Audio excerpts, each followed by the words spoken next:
The Canon R5 has its benefits and the Canon R3 has its own benefit. Make sure you guys stay tuned to the end of the video so I can tell you which one I will choose, the Canon R3 or the Canon R5. So just talking to you guys in no particular order, we're gonna first talking about the overheating issue. We all know the Canon R3 has gotten rid of the overheating issues that the Canon R5 has. Does it really matter that much though? For my usage, the Canon R5 has never overheated on me, and I use it a lot. I use it as much as my Canon R3. The Canon R3 does not have any overheating issues, and you can pretty much record for a long time. The Canon R5, I think that 30-minute record limit, maybe I think they moved it up to like 45-minute now. You guys can correct me on that, but there is an overheating issue. It's just an issue I have never came across. So for me, it doesn't really matter. But it does have an overheating issue that some people might care about. So we gotta give it to the Canon R3 on this. Another thing I wanna talk about is the size. Yes, they have significantly made this camera weigh a lot less than its predecessor. This camera is super light, but compared to the Canon R5, it's not that light.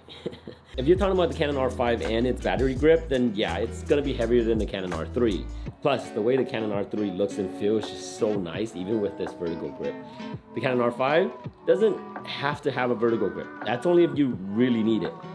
Then you can attach it. That option itself gives the win to the Canon R5. It's lighter, it's smaller, it's easier to pack. Now, since we're talking about size, we have to talk about battery life. And with this is why the size is so big and why it lasts forever. It's because the battery is gigantic. I don't have a problem with this battery life at all. Like, I've used it for 3 days straight before and still have 30% battery left. And I just don't have to think about, hey, I'm almost out of batteries. With the Canon R5, I can go out on a shoot for the whole day and then see that it's about to run out of batteries. I can't trust the battery in the Canon R5 to last me all day long, so I would always have to bring an extra battery.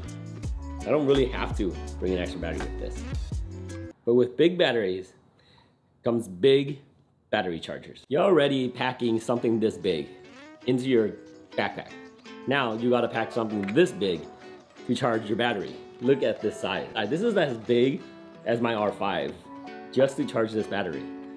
So I found myself not even bringing this and just connecting this to a USB Type-C. Kind of a trade-off right there. Now let's talk about the megapixel.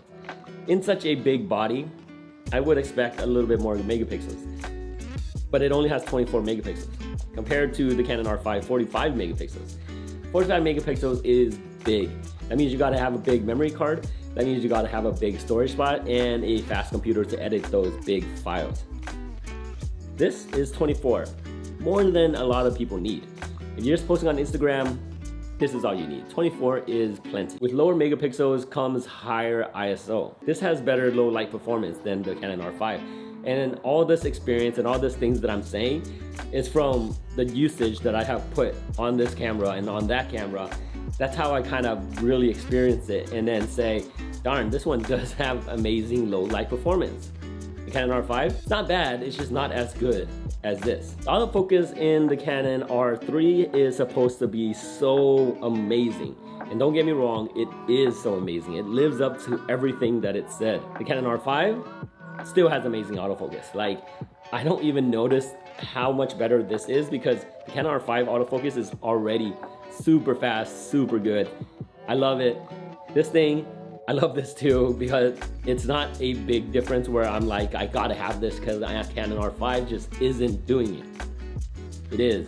It has amazing autofocus, has amazing eye autofocus, and this has apparently a little bit better than that. I just haven't noticed the difference in my usage. So let's talk about photos. If I'm going to be doing a professional shoot, this is what I would use because the battery's in there and I know that it'll last me all day. The autofocus is great in here and I know I'll get it down perfectly. Everything in here is just meant for professional use. Not saying the Canon R5 isn't. The Canon R5 with the 45 megapixels, you know you're gonna get those detailed shots. You can always carry a vertical grip or extra batteries and it'll just be the exact same thing. except 45 megapixels. The Canon R5 is an amazing camera for photos. I love it because it does have that 45 megapixels. With this, 24 megapixels is great, but sometimes there are spots that I cannot get to when I'm shooting like landscapes or buildings and I want to crop in. I want that 45 megapixels in order to give me that option. You can definitely get away with just using a zoom lens or something like that. But if you're only having one lens in your camera bag, you kind of want the higher megapixels just to have that ability to crop it. So for photos, I really do like the Canon R5 more. For videos, this does 6K recording and it's super sharp. It is so nice that I love it. I think it's amazing camera for it. The Canon R5 has 4K recording and it has high quality, which is super sharp too. Just not as sharp as the R3. So I might have to give it to the R3 for video. For video, this one is a lot better. But the file sizes on that 6K recording is insane. It is so big that it's really hard for me to use 6K recording all the time. It's such a big file. Overall, these two cameras are really amazing and you really can't go wrong with either one of them. But the biggest difference is not just what they can do, but the price. This is about $6,000.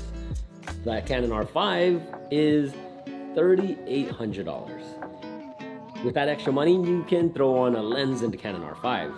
With this, you kind of just get the body. And if you want to throw in the lens, you're going way above $7,000. Can you justify that price? Well, if you're not really shooting it professionally, then it's really hard to justify something like that. Down to conclusion, if I have to choose between one of these cameras to own, I would choose the R5. Yep, I would choose the Canon R5 over the Canon R3. All right, you guys, if you guys do like this video, make sure you hit that like button. And don't forget to subscribe if you haven't already, because in here we do talk about photography, videography, and a lot about camera stuff. So hit that subscribe button. I'll catch you guys in the next one. Later.